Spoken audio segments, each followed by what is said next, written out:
Welcome to episode 94 of the Talking Friars podcast. Joe's Ben Fadden here today to talk about a possible Joe Musgrove extension. I hope all you guys are doing well, staying safe. Monday, just a quick update, on the Players Association and on the league and all, both of their conversations with one another regarding the lockout and getting a new collective bargaining agreement agreed upon. The two sides meet on Monday, next Monday. So we're recording this. Well, so they meet today since we're recording this going out on a Monday. They meet today. We'll see what comes of that. I'm not quite sure what's going to come of that because how far both sides are off, it seems like, from what the other side wants. And they're just trying to use leverage. The owners are trying to keep as much money as possible. And they don't want the early arbitration because that means that they're going to have to pay the players more than they want to that early in their major league careers. But then obviously the players, with their average lifespan as a major leaguer being so small compared to the average American and how long they work, that average American can work probably 40 years, something like that. While the average major leaguer, it's probably less than 5, to be honest. So they, want to really maximize the amount of money that they're earning. And so it's understandable why they want billionaires to give them more money than they are. Now, we're not talking about, obviously, the Max Scherzers of the world who are getting, 43 million a year or whatever, or even the guys that are making 10, 20 million a year. We're talking more about the lower level bench guys that, maybe the Jake Cronenworths, right? I know Jake Cronenworth's not a bench player, but if we move it up a level, even just starters, guys that are being paid less than $1 million a year when they're, all-star caliber players, because they haven't reached free agency, they haven't reached arbitration. The players don't want that. They want that to change. So they meet later today, it seems like, and so we'll see. Just stay tuned to our channels and all that for any updates. Hopefully some progress is being made. But the main kind of discussion in this episode, a possible Joe Musgrove extension. Now, I haven't heard any reports of anything being really discussed, but it's something that I really think the Padres should discuss with Musgrove when this lockout ends. Maybe it's something that they discuss later down the line because signs are pointing towards only there being a week or two or maybe spring training going right after when the CBA's, agreed upon. So there's not going to be a lot of time for the Padres to focus on a Musgrove extension and really talk about it with him. So maybe that's why in terms of the timing, it might be better for during the season for this sort of thing to happen. But there's no doubt for me that it should happen. And there's so many factors why it should happen. And so we can start with that, and then we can get into what that might take and what I would be comfortable giving him and kind of comparing that with other guys, younger guys that have pitchers, at his position that have signed recent extensions, because that's the smart thing to do is compare Musgrove's performances with other guys' recent extensions and their performances, kind of use that as a template. So you're not just guessing because that's not smart on the team's side of things, right? So Musgrove, just reasoning. He has a pretty good argument for why he should deserve an extension. He's done everything and better since he came over in one of Preller's best trades so far that he's made as a Padres, as the Padres GM. He had a 3.18 ERA last year, 3.5 WAR. He had 203 strikeouts, over 200 strikeouts, which should stand for something. Another thing that should stand for something is he's the only Padres starter that stayed healthy this year. So, with Yu Darvish and Blake Snell, you have all these names in the rotation, Chris Paddock, Ryan Weathers, Morahone, Clevenger obviously was hurt last year. All those guys weren't able to stay healthy all year, but yet here's Joe Musgrove, the hometown kid. He threw a no-hitter, should have his number retired. He and Jake Peavy kind of combining what they meant to the Padres in their history. But that's another discussion for another day. But everything that he's meant so far, I know I don't want to judge it off of 1 year, but I'm not really judging it off of 1 year in terms of, him deserving an extension or not. Like his ERA, I believe, the last 3 years has decreased, so his numbers have improved. He proved last year that he can stay healthy after kind of not staying so healthy with Pittsburgh, but he's proved that he can stay healthy. He obviously loves it here. He's gone to Gold's games this offseason. He's a true San Diegan. He was a Padres season ticket holder, grew up watching JPV, going to games. I mean, he is a prime San Diegan.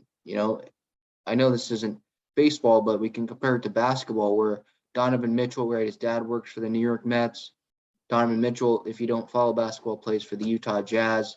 And I think he'd be a great fit, for the Knicks or for the Nets. Someone, because he fits New York, right? He's really a New Yorker. He live tweets Mets games, so he's like a real New Yorker, and he would fit that basketball team.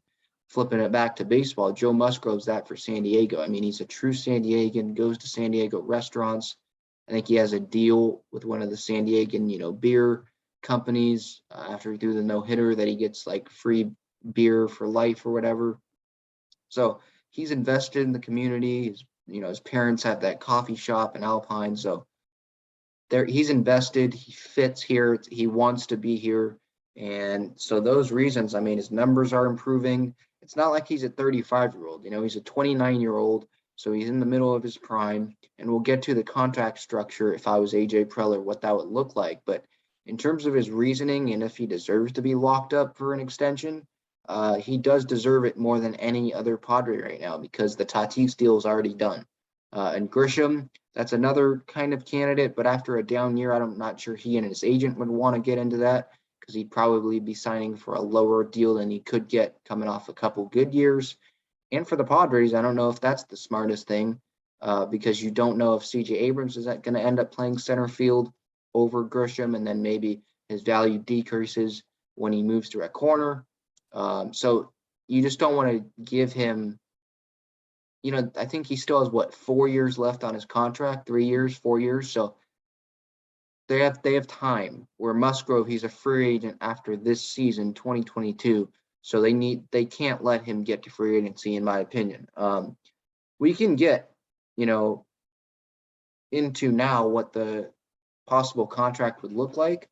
Now, like I mentioned, it's smart to look at the structure of deals that have happened recently, the past few years, pitchers and all that. I know Freddie Freeman and free agency, I know it's not an extension, but reporters like Ken Rosenthal, I know they've mentioned the Paul Goldschmidt deal and kind of be a little bit more than that. Same with Rizzo, that type of structure. So just looking at past players that have received extensions kind of in the same age range, or at least production-wise, is obviously the main thing. And I think that's what the Padres should look at. The two extensions I found were Sandy Alcantara of the Miami Marlins. He got 5 years for $56 million.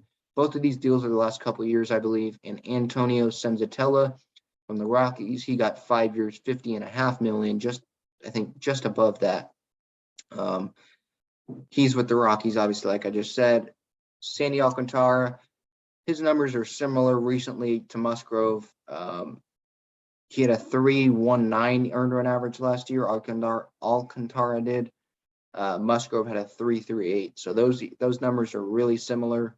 Both guys, I know Alcantara's younger than Musgrove, a few years younger, but Musgrove's performance, some could make the argument that Alcantara just signed early to get the assurance, that he's going to be there, that he's going to get his money because it's guaranteed contracts.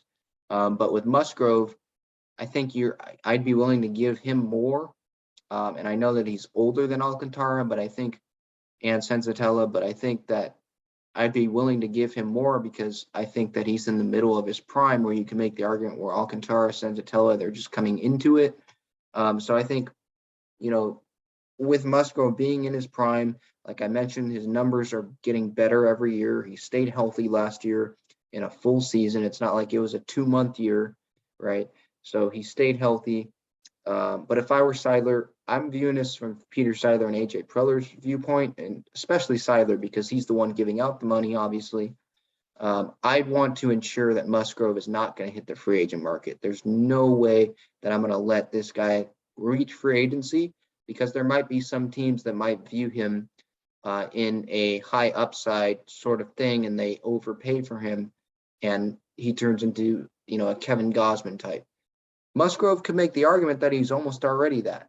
Kevin Gausman, I think he was a finalist for a Cy Young last year. He signed a big deal with Toronto this offseason before the lockout. So I think Musgrove's on a level below that slightly, but he could make the argument that he's trending in that direction and a team just overpay for him.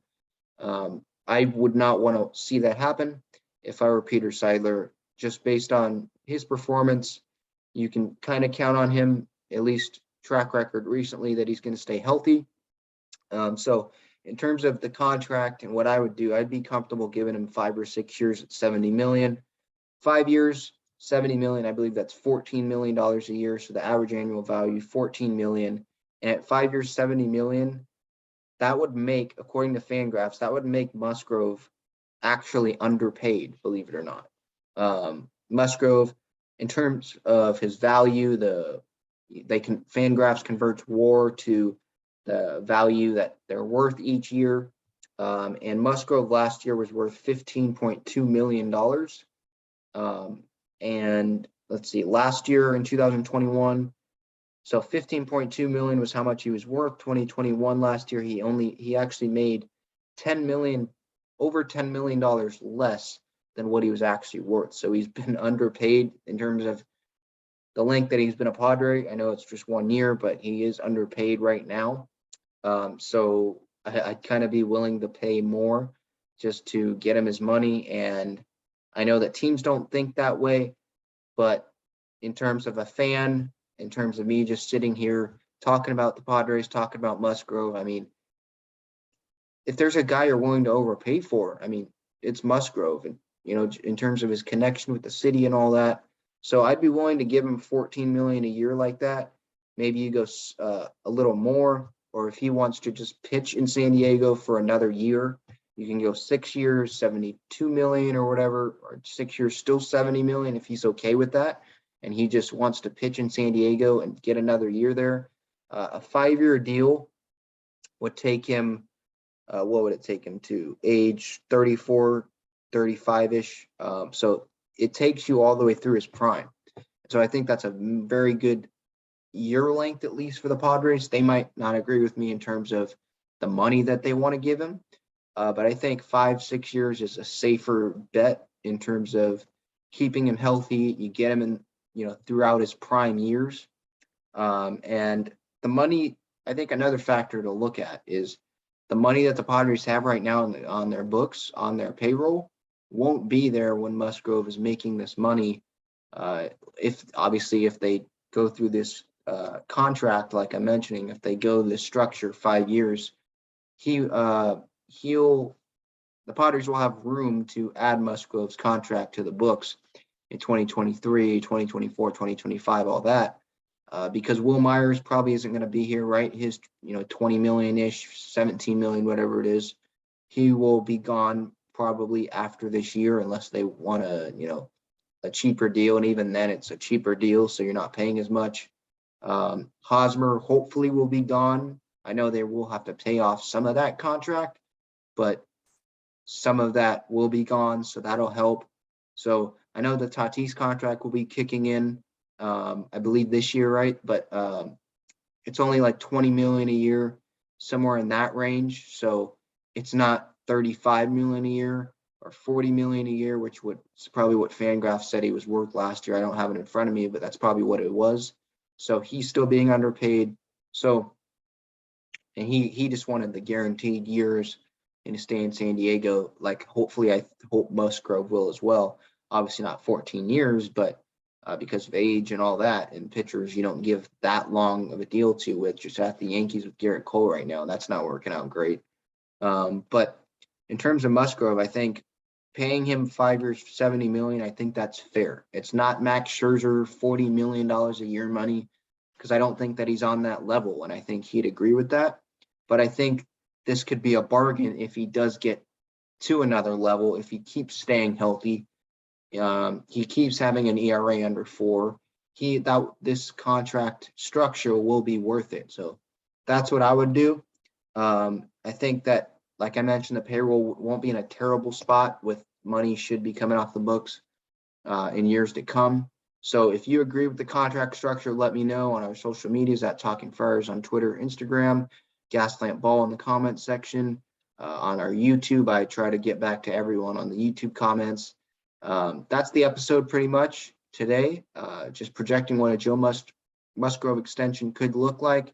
Obviously, again, there's haven't been any reporting on that. We're in the middle of a lockout, but I think that with the timeline of how short of time the Padres are going to have to upgrade their roster. Musgrove's already on the roster, so that could be an in-season type of thing, or whenever, just something that it's convenient for both the sides, especially the Padres side of things. I think that the Padres should seriously consider locking him up so that there's no chance that he leaves in free agency. So I hope you enjoyed the episode. We'll be back again sometime later this week with another episodes. We have an interview scheduled this week as well. So stay tuned for that. Thank you so much for listening, watching. Make sure to subscribe on YouTube and podcasts. Until next time, let's go Padres. Ben Fadden. See you later.